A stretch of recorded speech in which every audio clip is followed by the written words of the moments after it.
ভাঙ্গা বাজারের বেহাল সড়ক সংস্কারের দাবিতে সোচ্চার কংগ্রেস। বছরের পর বছর ধরে করিমগঞ্জের ভাঙ্গা বাজারের রেল স্টেশনের পার্শ্ববর্তী সড়কটি বেহাল হয়ে পড়ে রয়েছে। এ নিয়ে বার কয়েক নেতামন্ত্রী সহ বিভাগীয় কর্তৃপক্ষের দৃষ্টি কামনা করা হলেও নেটফল শূন্য। বর্তমান বর্ষাকালীন সময়ে এই রুট দিয়ে জনগণ সহ স্কুল কলেজ পড়ুয়াদের প্রাণের ঝুঁকি নিয়ে চলাচল করতে হয়। পাশাপাশি ঘন ঘন সংঘটিত হচ্ছে দুর্ঘটনাও। বেহাল এই সড়কটি শীঘ্রই মেরামত না হলে আন্দোলনের হুমকি দিলেন স্থানীয় কংগ্রেস নেতা দিলদার হোসেন। তিনি আরও জানান যে করিমগঞ্জ জেলার অধিকাংশ স্টেশন সংযোগকারী সড়ক সংস্কারের অভাবে মরণ ফাঁদে পরিণত হয়ে আছে। প্রায় এক দশক আগে স্থানীয় সড়কগুলো পিচ করা হয়েছিল, তখন বিধায়ক ছিলেন জামাল উদ্দিন আহমেদ। তারপর এই সব সড়ক সারাইয়ের অন্য কোনো বিধায়ক হাত দেননি। এটা অত্যন্ত পরিতাপের। ফলে বনগাঁ থেকে বাসাইল পর্যন্ত বেশিরভাগ গ্রামীণ রাস্তার করুণ দশা বিরাজ করছে। এলাকার কনকলস, রাহাতপুর, দক্ষিণ মাছলি, নোয়াপাটন, দক্ষিণকুল, রাজপাশা, গুয়াবিগ্রাম প্রভৃতি সড়কের হালও বেহাল হয়ে আছে। সড়কের বিশাল গর্তে যানবাহনও চলাচল দায় হয়ে উঠেছে। এলাকার এসব সড়ক শীঘ্রই মেরামত করা না হলে কংগ্রেস বৃহত্তর গণ আন্দোলনে নামবে বলে সাফ জানিয়ে দেন কংগ্রেস নেতা দিলদার হোসেন। পাথারকান্দি থেকে মলয় কুমার দাসের রিপোর্ট, নববার্তা টুডে। কাজ হচ্ছে না কেন? রাস্তার কাজ হচ্ছে না, আমরা জানি না বিষয়টি কেন। বিভাগীয় কর্তৃপক্ষ এবং স্থানীয় বিধায়ক ওনারা তো বারবার রাস্তা সম্বন্ধে ওনাদেরকে মানুষ ওয়াকিবহাল করেছে, দেখতে পেয়েছেন।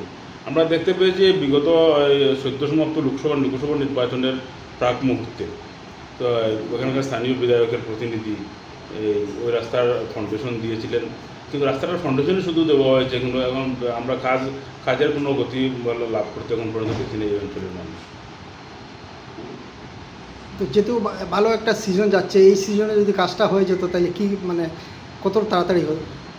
রাস্তার দেখুন কাজ, এই রাস্তার কাজ আগেও হয়েছে। 2001 ইংরাজিতে যখন এখানকার স্থানীয় বিধায়ক কংগ্রেসি বিধায়ক জামালউদ্দিন সাহেব ছিলেন, উনি গ্রাম সড়ক যোজনার মাধ্যমে, প্রধানমন্ত্রী গ্রাম সড়ক যোজনার মাধ্যমে রাস্তার কাজ করেছিলেন বাঙ্গা পয়েন্ট থেকে চিনিপাতন পর্যন্ত। এই রাস্তা এতদিন টিকে ছিল। তারপর এই রাস্তার কোনো সংস্কারমূলক উদ্যোগ নেওয়া হয়নি। আমি বলেছি, আগেও বলেছি একটু আগে, যে লোকসভা নির্বাচনের প্রাক মুহূর্তে ওটার ফাউন্ডেশন হয়েছিল স্থানীয় বিধায়কের প্রতিনিধির মাধ্যমে, কিন্তু এখনও কাজ আরম্ভ হচ্ছে না। তাছাড়া এখন এটা ভালো সিজন যাচ্ছে, কাজের সিজন যাচ্ছে, এই কাজের সিজন যাচ্ছে, তারপরেও এই ড্রাই সিজনে সিজন যাচ্ছে, ওনারা কাজ আরম্ভ করছেন না। তো এটা পরিতাপের বিষয়। আচ্ছা, ইলেকশনের আগে যেটা আপনি বললেন, ইলেকশনের আগে এই ইনগ্রেশন হয়েছে, তারপরও ইনগ্রেশন কি ওদের মেইন উদ্দেশ্য ছিল? না, ইনগ্রেশন বলতে না, ওটা ফাউন্ডেশন স্টোন লেট করা হয়েছে, কিন্তু এটা আমি মনে করি এটা নির্বাচনী চমক। তো যদি এই রাস্তায় কাজ যদি না হয় তাহলে আপনারা কি করবেন? দেখুন, মানুষের ধৈর্যের একটা সীমা আছে। মানুষের যদি ধৈর্যের বাঁধ ভেঙে যায় তাহলে তো কিছু বলার থাকবে না। মানুষ কত সহ্য করবে? একটা লাইফলাইন রাস্তা, মানুষ অসহায় একটা পরিস্থিতির শিকার হয়ে আছে।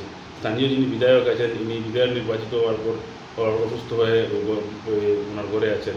আমরা ওনার দ্রুত আরোগ্য কামনা করি, কিন্তু ওনার অসুস্থতার জন্য উনি সমষ্টিতে সময় দিতে পারছেন না। তাছাড়া ওনার হয়ে যারা সমষ্টির উন্নয়নমূলক কাজকর্ম দেখাশোনা করছেন, জানি না ওরা ওদের নজরে এই রাস্তাটি পড়ে কি না পড়ে না, এটা আমি বলতে পারবো না। এখানকার স্থানীয় জনগণরা ভালো বলতে পারবে, এখানকার দোকানদাররা ভালো বলতে পারবে, ছাত্রছাত্রীরা ভালো বলতে পারবে। কেন ওনারা এই রাস্তা নিয়ে পদক্ষেপ নিচ্ছে না? এটা সঠিক পদক্ষেপ এখন কিন্তু নিতে পারছেন না। ফাউন্ডেশন করলেন নির্বাচনের আগ মুহূর্তে, তারপরে কাজের খবর নেই। এটা অত্যন্ত পরিতাপের বিষয় এই অঞ্চলের মানুষের জন্য। ধন্যবাদ। বাঙ্গা বাজারের মেইন যে রোড, স্টেশন রোডের অবস্থা যেহেতু আপনি আজকে নিজে পরিদর্শন করে এসছেন, তাতে কি বুঝলেন আপনি?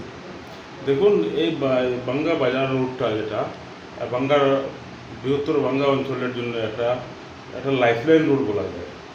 কারণ এই রাস্তা দিয়ে এই রাস্তাটার যে বর্তমান যে কন্ডিশন, এটা আজ থেকে নয়, দীর্ঘদিন থেকে এই রাস্তার সমস্যায় মানুষ ভুক্তভোগী হচ্ছে। শুধু সাধারণ মানুষ নয়, এখানে আপনি দেখতে পাচ্ছেন বাঙ্গা হায়ার সেকেন্ডারি স্কুল আছে, স্কুলের ছাত্রছাত্রীরা এই রাস্তা দিয়ে যাতায়াত করে, ব্যবসায়ী প্রতিষ্ঠান আছে, ব্যাংক আছে। তো বিভিন্ন সময় এই অঞ্চলের দোকানদার থেকে আরম্ভ করে ছাত্রছাত্রীরা, সাধারণ মানুষ এখানে আপনার রাস্তার জন্য মানুষ আন্দোলন করেছে, রাস্তায় নেমেছে, আমরা দেখতে পেয়েছি পত্রিকার মাধ্যমে, বা এই অঞ্চলের একজন স্থায়ী বাসিন্দা হিসাবে আমরা বিভিন্ন সময় দেখতে পাই। আজকে এই রাস্তা খারাপ হওয়ার দরুন এই রাস্তার ব্যবসা প্রতিষ্ঠানগুলোর আমরা দেখতে পাচ্ছি, ব্যবসা প্রতিষ্ঠানের মালিকরা এই নিজ নিজ ব্যবসা প্রতিষ্ঠান নিয়ে ব্যবসা করতেও হিমশিম খেতে হচ্ছে। মানুষ অনেক কষ্ট পোষাতে ওই রাস্তা চলাচল, বিশেষ করে ছাত্রছাত্রীরা এখানে বাংলা হায়ার সেকেন্ডারি স্কুলের ছাত্র, আমার মডেল স্কুলের ছাত্র, সরকারি রয়েছে স্কুলের ছাত্রছাত্রীরাও এই রাস্তা দিয়ে নানান সমস্যা। ব্যাপার হলো এখানে লোকাল পুলিশের আউটপোস্ট আছে, কোনো একটা ইমার্জেন্সি অঘটন ঘটলে মানুষ পুলিশের সাহায্য প্রার্থী যখন হয় তখন এই রাস্তা ব্যবহার করে মানুষ পুলিশের যেতে হয়, ব্যাংকে যেতে হয়, স্কুলে যেতে হয়। যার জন্য সব দিক দিয়ে যা বিচারগুলো দেখা যায়, এটা একটা এসেন্সিয়াল রাস্তা বৃহত্তর বাংলা অঞ্চল, যেটা ন্যাশনাল হাইওয়ের সাথে সংযুক্ত, রেলওয়ে স্টেশনের সাথে সংযুক্ত। তো এই কাজটা হচ্ছে না, এই রুটটা হচ্ছে না কেন? এটা একটা সাংঘাতিক একটা পরিতাপের বিষয়, কেন রাস্তার কাজটা মানে কেন কমপ্লিট হচ্ছে না।